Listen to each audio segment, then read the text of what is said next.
So you mean to tell me, virgin conception, God said be, he literally breathed life into Mary's womb.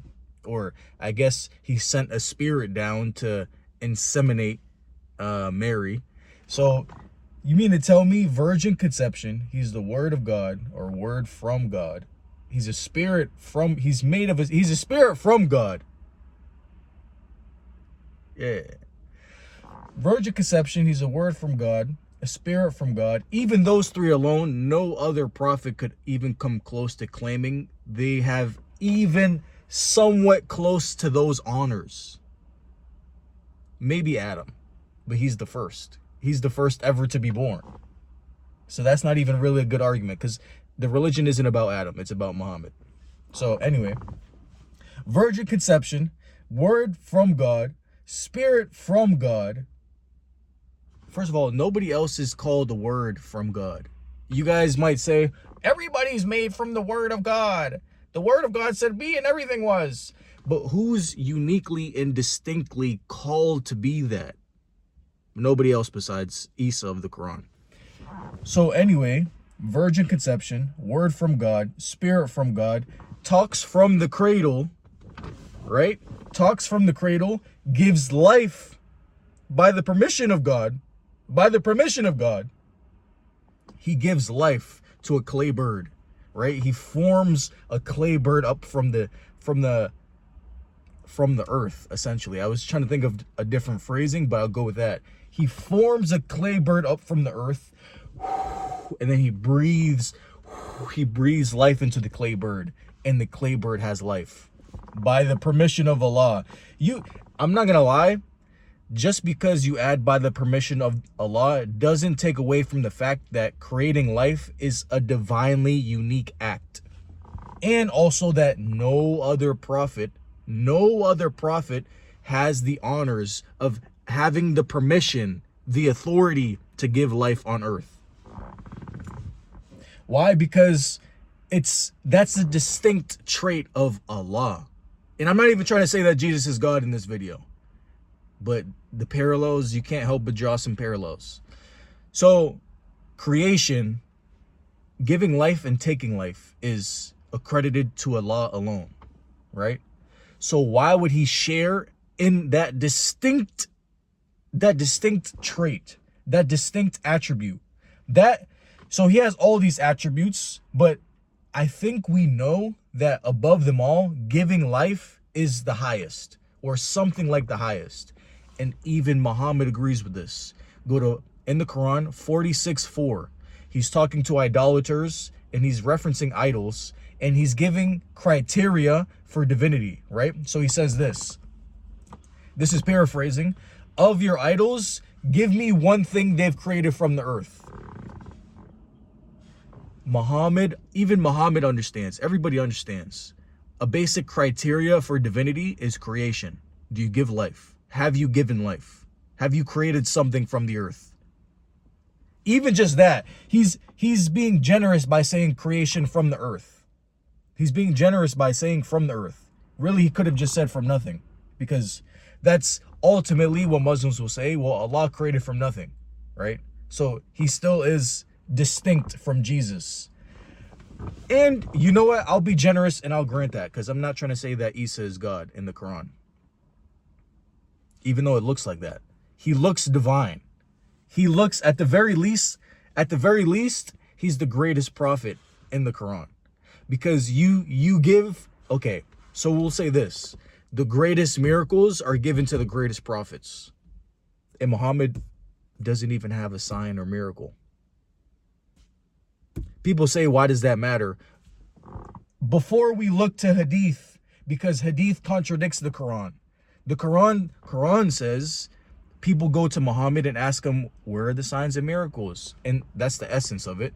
That's the essence of the passage. And then he says, I'm just a warner. You know, Allah is the one God, right? And then hadith try to come later with fantastical passages saying that he did miracles. In the Quran, it says the moon splits as a sign of the hour. It doesn't say Muhammad split the moon. And then people say that there needs to be an agent for miracles to take place on earth. Then you would have to reconcile Allah talking from the bush and then decimating the mountain from the bush with no agency. He's showing Moses a sign that he's God. But he didn't work through Moses to decimate the mountain. There wasn't an agent for that. He just did it. So he very well can split the moon. And then also, if you're going to say that Muhammad split the moon, then you're admitting that Muhammad knows the hour. It's a sign of the hour. How does Muhammad know to split the moon? Only God knows the hour, not Muhammad. Not even the Son in the flesh. But in essence, he knows. But anyway, that's a different argument. That's back to Christianity. We're sticking to Isa of the Quran, and we're looking at his honorifics and his descriptors. He's a word of God, spirit of God. You can't, saying from God doesn't really change anything. From and of is like the same thing. When you create from the earth, you're creating of the earth as well. So he's a word of God. He's a spirit of God. Virgin conception. He gives life on earth. He gives life on earth. He's the Messiah, right? He's called the Messiah. He's pure. He's sinless. Oh my goodness. And he's not even top 3. He's not even top 2. You put Moses above him. Moses is great. Don't get it twisted. But he's not Isa. He's not Jesus. Nobody else has this list. Nobody else has this rap sheet.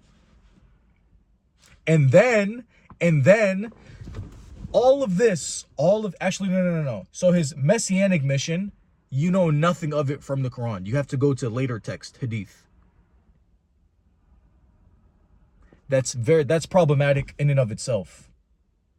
That's very problematic in and of itself, because messianic mission is not a saying or teaching of Muhammad. This has divine origin. This is from God. God ordained Jesus to be Messiah. So the mission, the description of the mission, is also ordained by God, but it's nowhere to be seen in the Quran. If you just go by the Quran, how is Jesus Messiah? What does Messiah mean? Messiah presupposes a messianic mission. Just as prophet presupposes a prophetic mission. Something of a ministry. Something like that. They have a message and a mission. Every prophet had a mission. But Jesus isn't just a prophet, as most Muslims would want you to believe. He's just a messenger. Even the Quran doesn't say he's just a messenger. He is a messenger, but he's also the Messiah. And he's also the word of God, and he's also a spirit. And he also never dies bodily. He ascends to heaven. And they can even say that he's not necessarily with Allah. He's not at the right side of Allah. Well, guess what? I'll even be generous and grant that, because the Quran says that he's going to bring him up to himself. Anyway, I think it's hadith that you get that he's like in the second heaven or the seventh or whatever the heck. Anyway, I'm going to be generous and grant that he's not at the right side of Allah. He's not with Allah, like in proximity, closeness and proximity. The closest that he can be in proximity. He never died a bodily death. He arises. God brings him up to a heavenly place after never dying a bodily death. And then there's going to be a time that passes, and then the sign of the hour is going to descend. Jesus, Isa, is the sign of the hour. The sign of the hour is going to descend from heaven, never dying a bodily death, and the end times prophecy is going to be fulfilled. The sign of the hour is going to, the word of God, a spirit from God is going to come down from heaven, right? As a just ruler. He's going to establish law. He's going to establish religion, unity, and peace on earth. He's going to come down as a ruler. A ruler of who? At the very least, he's the ruler of the believers. But when you talk with Muslims, I've heard the majority claim, or something of the majority claim, is he's going to be ruler of the world. Who else can say that they are ruler of the world? Give me one other prophet. There's no claim in the Quran that Muhammad is master or king. But Jesus is called to be the Messiah. And inherently in that claim is kingship. Messiah is king. And how do we know that from the Islamic perspective? Because his messianic mission is to come down as a just ruler, establish law, establish religion, unity, bring unity of everybody, and establish peace. So we know being Messiah presupposes kingship because that's what his mission is. He's going to come to be a ruler, to be a just judge. He has end times authority. What he does is the greatest testing and the greatest test to humankind, the Dajjal. He's going to come and destroy that test. So the greatest test to humankind, he destroys it. He comes down. He has end times authority as a just ruler. He establishes religion, law. He's not coming here to give teachings. He's not coming back to give teachings. His word is final. And yes, you could say it's by the permission of Allah. Cool. What that does is it answers the question of source, but it doesn't answer the question of category, right? So the king is the one who passes judgment on everybody in a kingdom, essentially. So if that king were to give that job, that honor, even just temporarily to a servant, what does that mean? The servant is acting as a king, even though he's not a king. Jesus is acting as, even though he's not. And also to tie a bow on all of this, because when you talk to a Muslim about this, it's a bunch of mumbo jumbo, because it's right in your face. He's the greatest. Muhammad is never called sinless. People, they say that all the prophets are exempt from sin. That's cope. Because they're humans. They're not divine. There's only one. There's only one who is actually untouched. Maybe two. Maybe Mary as well. And they all, look at Mary and Jesus, they're connected. So anyway, all of this said about Isa of the Quran, and are you ready? Are you ready? The only preserved teachings you have from him, the only teachings that the Quran deemed necessary to preserve within its text is to worship God alone. And that he's coming to lead the way of the final messenger. There's one who's going to come after him. There's a messenger who's going to come after him and to worship God alone. That's his mission. According to the Quran, that's the extent of his mission. You know nothing of his teaching. You know nothing of what a sinless prophet actually had to say. And guess what? You're fine with that. Yeah, no, that's very problematic. That's very problematic. That's very, very, very, very, very, very, very, very, very problematic. Imagine the Quran and the Bible. They speak of Moses, and he's the only one who's seen God face to face, was able to communicate with God. And then that's all you know about him.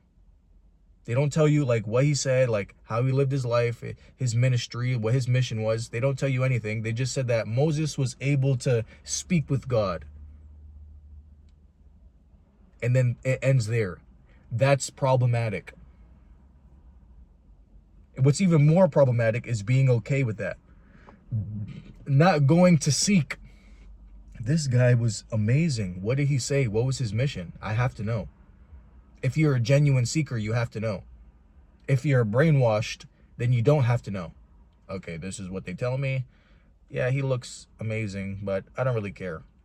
What? Somebody, the only prophet who gave life on earth, and you don't care what he has to say. You say you revere Jesus more than Christians, yet you don't seek his teachings. How do you revere him more? You don't even honor his teachings. You don't even try to honor his teachings by seeking them. And another thing is, Jesus, his mission is to kill the cross. Part of his mission is to kill the cross. Oh my God, that's another dilemma right there. Kill the cross. So he was destined, his whole mission, it was destined for him to kill the cross. So it was destined for the cross to become from the Islamic perspective, the cross to spread mass global deception. According to Islam, the cross is the greatest blunder. Or they won't say blunder because they'll say Allah willed it. You know what's crazy? Allah gives divine guidance and light to Jesus and at the very least the disciples. And what happens? What are the fruits of that guidance? Mass deception. Because there's never the first Christians, the disciples, preached of the resurrected Christ. So how are they divinely guided and they also preach shirk. How are the followers of Jesus set to prevail over the disbelievers until the day of resurrection? And how are the believer, that's 355, and then 61:14 says that the believers will be made dominant over the disbelievers. You'll know them. You'll see them. They're dominant. They'll be prevalent. How this is water and oil, guys. You can't speak this highly of Jesus and his followers when Jesus and his followers preached the resurrection. Well, not Jesus. He didn't preach. Actually, Jesus told of his resurrection. So I'm going to say that. Jesus and his followers preached the resurrection. More so his followers. You might be able to, Jesus didn't preach resurrection. He told the disciples he was gonna rise. So, but you might not believe that because you don't think the Bible is preserved, the Injil is preserved, and you don't think that's a problem. You just stand on business. It's corrupt. I got you. Oh, really? So your revelation, how can we trust that your revelation is not corrupt? If Muhammad is just a warner, right? First of all, there's no prophecy of a final messenger who's going to be the seal of all the prophets. That's made up. That's fairy tale la la land. There's no prophetic, there's no prophecy in the Torah or in the Injil of that. A final messenger, there's prophecies of messengers and of prophets to come, but there's no such thing as a final seal. There's a Messiah, there's a king, there's a prophetic fulfillment, never described as a final messenger. Anyway, you think just saying that the book is corrupt, you think you won. How do you win saying that? You're standing on corrupt ground. Your book has zero continuity, yet it claims to be a confirmation of the scriptures beforehand. How does that make any sense? How are you okay saying that? How do you think you're going to heaven? Oh, because this is the final word. What? Take his word seriously then. He says he confirms the scriptures beforehand. Why are you not taking his word seriously? Why do you take the words of men, the interpretations of men, more seriously than the authoritative word of God? You have nothing to stand on unless you stand on the Torah and the Injil. Speaking to the Jews and Christians, of course, but that means that it was preserved up until that point. Just read the text. Read the words. Stop interpreting. Sometimes interpretation is more necessary. Other times it's very plain and simple because the Quran is a clear text. It's very clear.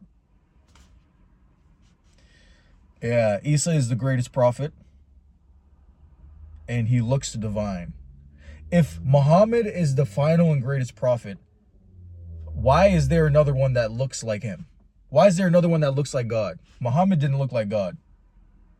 Nobody mistook Muhammad for God, but people mistook Isa for God. He gave life.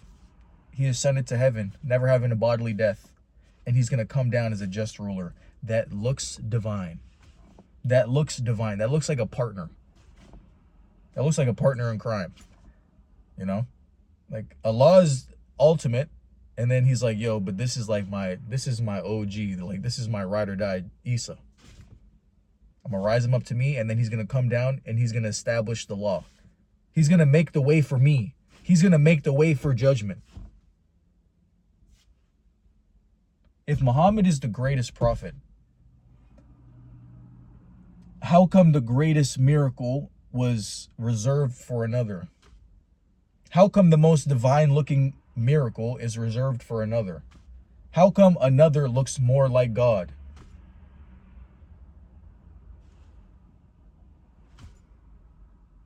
If Muhammad is the final messenger, how come it doesn't end with Muhammad?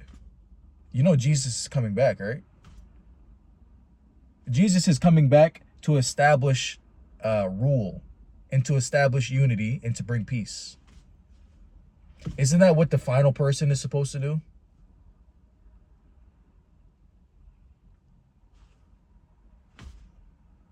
Okay, Isa is the greatest prophet in the Quran and Jesus is God. Christianity. Salute.